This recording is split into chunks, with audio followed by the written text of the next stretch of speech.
Moments with God, a time of reflection for every day. December 22nd. Healing past wounds. And he passed over before them, and bowed himself to the ground 7 times, until he came near to his brother. And Esau ran to meet him, and embraced him, and fell on his neck, and kissed him, and they wept.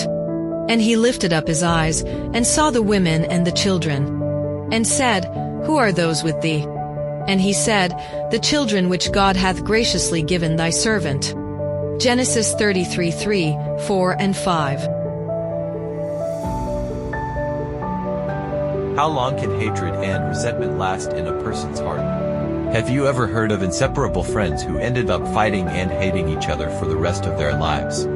What is the solution to these soul-crushing enmities? For 20 long years, the brothers' hearts had suffered.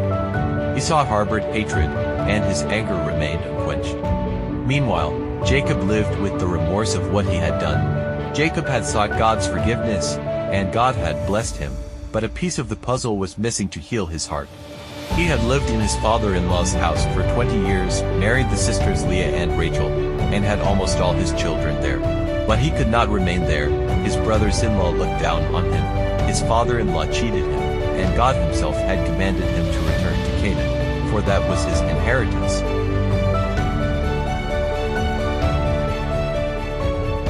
But the memory resurfaced in his mind. In Canaan, his brother Esau awaited him, having sworn to kill him. Returning would expose his family to death. But he decided to obey the voice, knowing that under its protection, everything would be all right.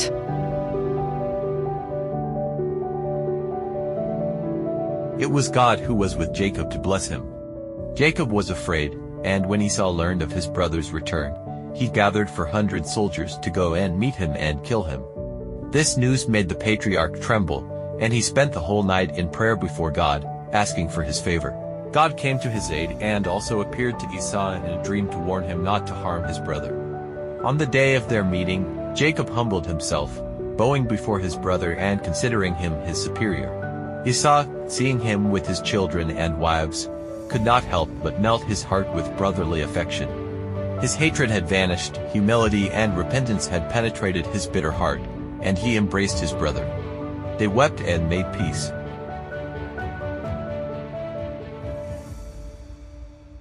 On that agonizing night spent on the banks of the Jabbok, when death seemed imminent, Jacob had understood how futile human help is. He saw that his only help came from him against whom he had grievously sinned. Helpless and unworthy, he invoked the divine promise of mercy toward the repentant sinner.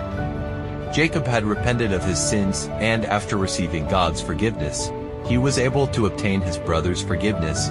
Only when the two brothers reconciled were they able to heal their past wounds and begin a new lifetime does not heal the wound of resentment. The only solution is forgiveness. By giving this gift, we free ourselves from the prison that has kept us suffering. Thank you for listening to this audio. We invite you to share with your contacts and visit the website BibleWell.com.